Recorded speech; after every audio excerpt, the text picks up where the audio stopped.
여러분, 올해 대한민국의 국채 발행 사상 최대입니다. 엄청난 국채를 발행을 해야 합니다. 보시는 것처럼 186조나 됩니다. 당초 예산을 짤 때 올해 본 예산이 558조였잖아요. 예, 본 예산을 짤 때 176조 4천억 정도의 국채 발행을 예상을 했습니다. 그런데 1차 추가 경정 예산을 하면서 9조 9천억이 추가됐습니다. 9조 9천억이. 예, 그래서 186조 3천억이라는 엄청난 천문학자의 숫자의 금액을 국채로 발행을 해야 됩니다. 쉽게 말하면 정부가 빚을 내야 된다는 이야기예요. 그렇게 되면 어떻게 될까요? 아마 채권 시장이 굉장히 흔들릴 거예요. 사상 최대의 국가 채권이 시장에 쏟아지니까 말입니다. 이게 시장에 쏟아질 때 말입니다, 여러분. 기본적으로 공급이 많아지잖아요. 그러면 채권은 가격이 떨어지고요. 할인율이 많아지니까 여기에 대한 금리는 더 올라갑니다. 실제로 시장에서 보면요, 지금 금리가 굉장히 많이 올라가고 있어요. 금리가. 보시는 것처럼, 예. 3년 만기 국고채 금리도 1.128까지 올라갔습니다. 1.128까지. 지난 3월 15일에 1.238보다는 낮은 숫자지만 지금 금리가 올라가는 모양새를 취하고 있고요. 10년 만기 국고채 금리는 더 많이 오릅니다. 예. 지난 3월 15일 날은 2.152%가 올라갔었지만 지금 5월 11일 날은요. 예. 2.139%가 지금 오르고 있습니다. 문제는요, 여러분. 이 금리 차가 크지요. 3년 차와 예. 10년 차의 금리 차가 굉장히 큽니다. 점점 벌어지고 있어요. 금리 차가 크다는 것은 여러분, 금리 차가 크다는 것은 결국 예. 단기적으로는 경기가 회복이 되고는 있지만 장기적으로 회복되는 게 더 빠르다 이런 이야기가 됩니다. 예. 결론적으로는 경기 회복의 신호다 이렇게 볼 수가 있는 겁니다. 예. 이게요. 단기 금리가 더 높아질 때는 일반적으로 예. 경제가 어려워질 때 장단기 금리가 역전이 되는 경우가 있잖아요. 근데 금리차가 벌어진다 이 말은요. 회복의 수순이라고 봐야 됩니다.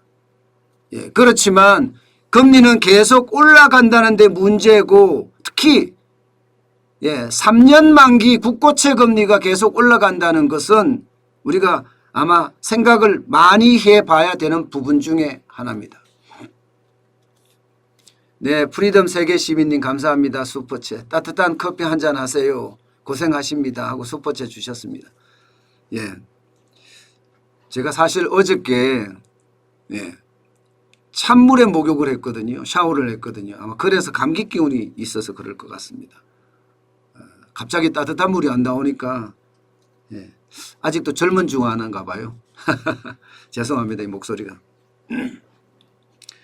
네, 계속하겠습니다.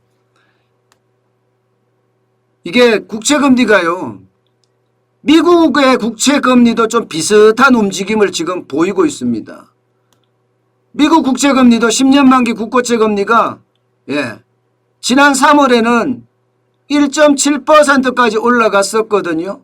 그리고 지난달 말에는 1.5%까지 떨어졌습니다. 그러다가 5월 10일에는 1.63%까지 지금 반등했어요. 쉽게 말하면 미국도 마찬가지로 돈을 엄청 풀잖아요. 트럼프 대통령 때 2조 달러를 풀은 데다가 바이든 대통령이 나오면서 1조 9천억 달러를 풀었지요. 그러니까 시장에 채권이 쏟아지는 겁니다. 채권이 쏟아지니까 이게 할인율은 높아지고 금리는 올라가고 이런 상태라는 거예요. 여기에다가 여러분 지금 경기 회복이라는 것과 또 물가 상승에 대한 어떤 기대감, 기대 인플레이션도 점점 커지잖아요. 이게 기대 인플레이션이 커진다. 물가가 폭등한다는 것은요. 중앙은행이 기준금리를 올릴 수도 있다는 뜻이 돼요. 기준금리. 예. 지금 미국은 기준금리가 0에서 0.25죠. 대한민국은 지금 0.5%입니다. 그런데 물가가 계속 오른다. 이렇게 되면요. 기준금리를 올릴 수밖에 없습니다. 기준금리를. 지금 생각보다 빠르게 기준금리가 올라갈 수 있다. 이런 이야기가 지금 계속 나오고 있거든요. 예. 게다가 시장금리는 기준금리가 올라간다는 이야기가 나오면 이게 또 반등할 수밖에 없어요. 반등할 수밖에. 저는 그만큼요. 시장은 계속 다이나믹하게 움직이면서 예, 금리 폭등을 점점 불러온다. 저는 이렇게 지금 보고 있는 겁니다. 실제로 말입니다. 실제로 시장금리가 어떻게 오르느냐. 은행의 대출금리를 보면 압니다.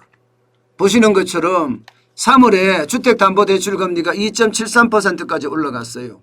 왜 이렇게 올라갔느냐. 5년 만기 금융채라고 있죠. 은행채.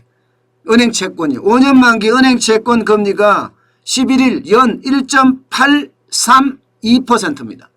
1.832%. 이게 올해 초하고 비교하면 0.3%는 올랐어요. 0.3%는. 올해 초에는 1.536%였거든요. 거기에 비하면 굉장히 많이 오른 거예요. 그러니까 금리가 지금 시중의 주택담보대출 금리도 쭉쭉 올라간다. 이렇게 이야기할 수 있는 겁니다. 여러분 이 금리는요. 어떻게 생각하면 우리 시장에 굉장히 큰 악재가 될 수도 있어요.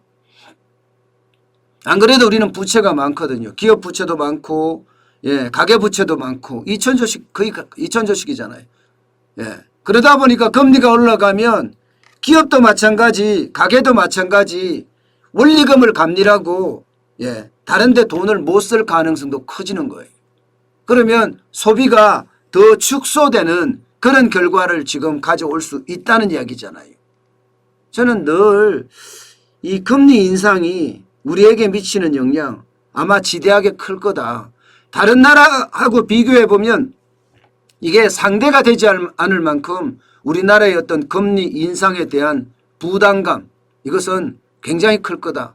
왜냐하면요. 우리는 부채가 많기 때문에 특히 가계부채가 너무 많아요. 가계부채가 지금 1726조잖아요. 1726조. 이게 작년 말 기준입니다. 여기에다가 올해 매달 6조 7조 늘었잖아요. 6조 7조. 이거 합치면요. 넉 달만 합치도 20조가 넘습니다. 20조가. 그러면 1726조가 1746조가 될 수도 있다는 거죠. 가계부채가 많이 늘어난다는 게 금리가 오르면 그만큼 부담감이 크고 그에 따르는 소비도 그만큼 떨어진다. 그래서 경제에 굉장히 큰 부담을 준다. 저는 이렇게 생각을 합니다.